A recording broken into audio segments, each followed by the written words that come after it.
तू खुश होना चाहता है। ये बात तुझे किसी ने नहीं सिखाई, ये तेरे अंदर से आती है। हर सुबह जब आंख खुलती है एक अजीब सी तलाश शुरू हो जाती है। कुछ पाना है, कुछ ठीक करना है, कुछ बदलना है। और तू सोचता है जब ये हो जाएगा तब शायद कुछ ठीक लगेगा, लेकिन वह तब कभी नहीं आता। जरा रुक, एक पल के लिए अपने आप को देख। क्या तूने कभी नोटिस किया है कि तू पूरी जिंदगी एक ऐसी चीज के पीछे भाग रहा है जो हर बार थोड़ी और दूर हो जाती है? जब पैसे नहीं थे, सोचा पैसे आएंगे तो खुशी आएगी। पैसे आए तो नई टेंशन आ गई। जब अकेले थे, सोचा कोई अपना होगा तो सुकून होगा। कोई आया तो नई उलझन आ गई। ये कोई बुरी किस्मत नहीं है, ये मन का एक पैटर्न है। और आज हम उसी पैटर्न को देखेंगे, ध्यान से, बिना जज किए। तो सवाल यह नहीं है कि तू खुश क्यों नहीं है, सवाल यह है क्या खुशी कोई ऐसी चीज है जो बाहर से आती है, या कुछ ऐसा है जिसे तू अनजाने में खुद रोक रहा है? यही आज का सवाल है। इसी के साथ चलते हैं धीरे धीरे अंदर की तरफ। पहली बात समझते हैं, हमारा मन एक बहुत पुरानी मशीन है, लाखों साल पुरानी। यह मशीन ओरिजिनली सर्वाइवल के लिए बनी थी, खुशी के लिए नहीं। इसका काम था खतरे को पहचानो, भागो, बचो। तो यह मन नेचुरली प्रॉब्लम्स को ढूंढता है, थ्रेट को स्कैन करता है। यह उसकी प्रोग्रामिंग है। आज तेरे जीवन में कोई शेर नहीं है, लेकिन तेरा मन अभी भी उसी तरह काम कर रहा है। वह थ्रेट्स ढूंढता है, बस अब वे थ्रेट्स हैं। लोग क्या सोचेंगे, मेरा फ्यूचर कैसा होगा, मैं कहीं पीछे न रह जाऊं। तो जब तू सोचता है कि तू नेचुरली अनहैप्पी है, ये सच नहीं है। तू अनहैप्पी नहीं है, तेरा मन सर्वाइवल मोड में है, और सर्वाइवल मोड में खुशी की कोई जगह नहीं होती। अब एक और बात देख, हमें बचपन से एक आइडिया दिया गया, खुशी एक डेस्टिनेशन है।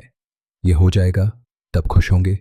स्कूल के बाद, जॉब के बाद, शादी के बाद, बच्चे के बाद। साइकोलॉजी में इसे कहते हैं अराइवल फैल्सी। ये एक ऐसा इल्यूजन है जिसमें हम मानते हैं कि कोई एक मोमेंट आएगा और तब परमानेंटली सब ठीक हो जाएगा। लेकिन जब इंसान को वह मिलता है जो वह चाहता था, खुशी आती है, लेकिन वह खुशी कुछ दिनों में फेड हो जाती है और फिर एक नई चाहत शुरू हो जाती है। यह कोई कमजोरी नहीं है, इसे कहते हैं हिडोनिक एडेप्टेशन। तेरा मन हर नई चीज को नॉर्मल बना देता है। नया घर कुछ महीनों में नॉर्मल, नया फोन कुछ हफ्तों में नॉर्मल, नया रिश्ता धीरे धीरे नॉर्मल। तो प्रॉब्लम यह नहीं है कि तुझे अच्छी चीजें नहीं मिलती, प्रॉब्लम यह है कि मन उन्हें खुशी की जगह बस रियलिटी बना देता है। जरा खुद से पूछ, क्या तूने कभी नोटिस किया है कि जो तू चाहता था वह मिलने के बाद भी वह फीलिंग नहीं आई जो तू एक्सपेक्ट कर रहा था? हाँ, यही है।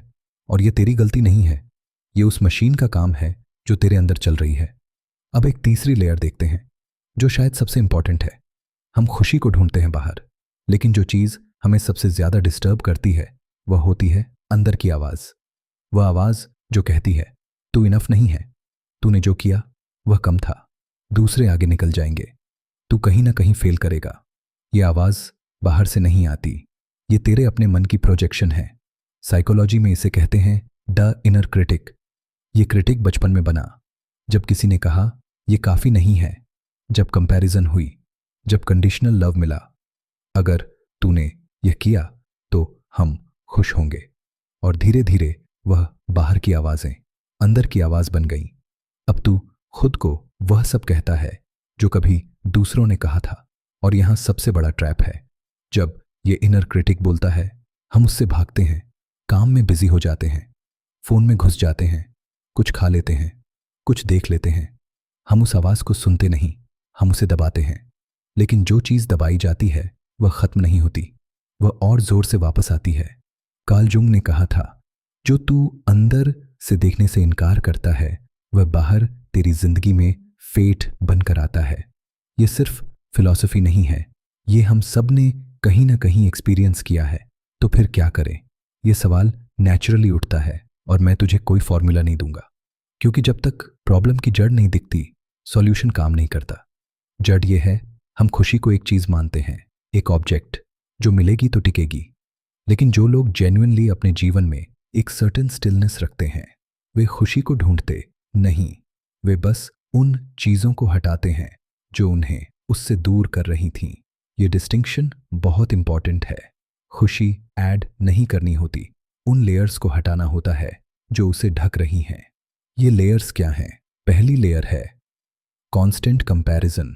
वह आगे है, मेरे पास वह नहीं है मैं पीछे हूं। ये कंपैरिजन तेरे मन को एक परमानेंट डिससैटिस्फाइड स्टेट में रखती है। तू प्रेजेंट मोमेंट में नहीं होता, तू एक इमेजिनरी रेस में होता है। और वह रेस कभी खत्म नहीं होती, क्योंकि हमेशा कोई ना कोई आगे होगा। दूसरी लेयर है पास्ट के साथ अनफिनिश्ड बिजनेस। कुछ ऐसा जो हुआ जिसे तूने प्रोसेस नहीं किया। किसी ने हर्ट किया, कुछ नहीं मिला जो मिलना चाहिए था, और वह सब तू अपने साथ कैरी कर रहा है चुपचाप। वह वेट खुशी को आने नहीं देता। तीसरी लेयर है आइडेंटिटी के साथ ओवर अटैचमेंट। मैं वह हूं जो मैंने अचीव किया है। मैं वह हूं जो लोग मेरे बारे में सोचते हैं। जब यह आइडेंटिटी थ्रेटन होती है तो डर आता है, और डर और खुशी एक साथ नहीं रह सकते। अब एक मोमेंट के लिए बस ऑब्जर्व कर, तू इनमें से किस लेयर में अभी जी रहा है? कंपैरिजन में, पास्ट में, या किसी इमेज को प्रोटेक्ट करने में? ये कोई जजमेंट नहीं है, ये सिर्फ एक मिरर है। और मिरर को ऑनेस्टली देखना, यही अवेयरनेस की शुरुआत है। विक्टर फ्रैंकल, जो नाजी कॉन्सेंट्रेशन कैंप्स में रहे, उन्होंने एक बहुत गहरी बात कही।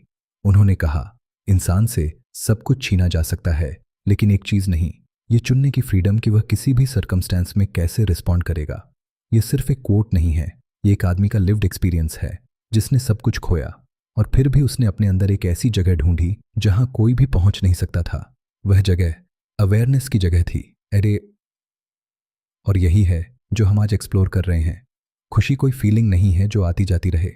खुशी एक सर्टेन क्वालिटी ऑफ अवेयरनेस है। जब तू अपने मन के पैटर्न्स को देखता है, उनमें फंसता नहीं। जब तू कंपैरिजन करता है लेकिन उसमें खो नहीं जाता। जब पास्ट याद आता है लेकिन तू उसमें नहीं जीता। जब इनर क्रिटिक बोलता है और तू सुनता है लेकिन मानता नहीं। ये ईजी नहीं है, मैं ये नहीं कह रहा, लेकिन ये पॉसिबल है। और इसकी शुरुआत किसी बड़े चेंज से नहीं होती। ये शुरू होती है एक छोटे से शिफ्ट से।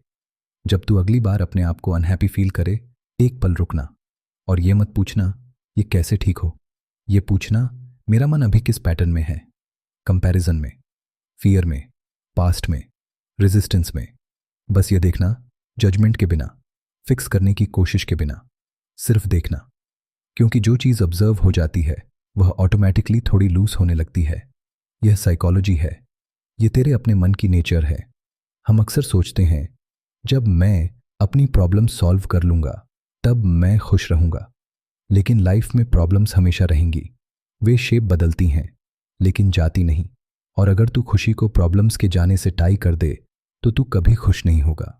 तो शिफ्ट ये नहीं है प्रॉब्लम्स कम करो, शिफ्ट ये है प्रॉब्लम्स के बावजूद एक सर्टेन ग्राउंडेडनेस रखो। और वह ग्राउंडेडनेस बाहर से नहीं आती, वह आती है खुद को जानने से, अपने पैटर्न्स को देखने से, और यह समझने से कि तू वह नहीं है जो तेरा मन कहता है। तू उससे कहीं बड़ा है। तू वह अवेयरनेस है जो उस मन को देख रही है। ये एक बड़ा आइडिया है, इसे एक बार में पकड़ना जरूरी नहीं, बस इसके साथ थोड़ी देर बैठ। क्या तूने कभी नोटिस किया कि जब तू बहुत एंग्शियस होता है और अचानक किसी ने कुछ फनी बोला तो एक सेकंड के लिए एंग्जाइटी गायब हो गई और फिर वापस आई? उस एक सेकंड में तू कहाँ था? वह एंग्जाइटी कहाँ गई? वह थॉट्स कहाँ गए? वह एक सेकंड, वह तेरी असली स्टेट है। वह जगह जहां थॉट्स नहीं है वह एग्जिस्ट करती है। और उस जगह तक पहुंचना, यही मॉडर्न साइकोलॉजिकल अवेयरनेस का काम है। इसे किसी टेक्निक की जरूरत नहीं, किसी रिचुअल की जरूरत नहीं, बस एक ऑनेस्ट ऑब्जर्वेशन की जरूरत है। हर दिन थोड़ी देर के लिए, मेरा मन अभी क्या कर रहा है? मैं किस स्टोरी में हूं? ये स्टोरी रियल है या मन का कंस्ट्रक्शन? और धीरे धीरे एक चीज होती है, वह इनर नॉइज जो हर वक्त चलती रहती है, उसकी वॉल्यूम थोड़ी कम होने लगती है। और उस साइलेंस में एक ऐसी फीलिंग आती है जिसे वर्ड्स में डिस्क्राइब करना मुश्किल है, लेकिन जिसे तू पहचानेगा, क्योंकि वह नई नहीं है। वह तुझे याद होगी किसी बचपन के मोमेंट से, किसी ऐसी शाम से जब तू बस था, बिना किसी पर्पस के, और सब ठीक लग रहा था। वह फीलिंग खुशी नहीं थी, वह उससे भी डीपर कुछ था। वह था बस होना, प्रेजेंट होना, बिना किसी एजेंडा के। और वह तू अभी भी है, वह कहीं गया नहीं, बस उसके ऊपर बहुत सारी लेयर्स आ गई हैं। आज का यह सफर उन्हीं लेयर्स को देखने का था, उन्हें समझने का था, ताकि तू उनसे लड़े नहीं, बस उन्हें देखे। क्योंकि जो देखा जाता है वह होल्ड नहीं कर पाता। खुशी बाहर नहीं है, वह किसी अचीवमेंट में नहीं है, किसी रिश्ते में नहीं है, किसी फ्यूचर मोमेंट में नहीं है, वह तेरे अंदर है। उन सब थॉट्स के नीचे, उस इनर क्रिटिक के नीचे, उस कंपैरिजन के नीचे। बस थोड़ी देर के लिए उस सब को साइड में रख और देख क्या है उसके नीचे।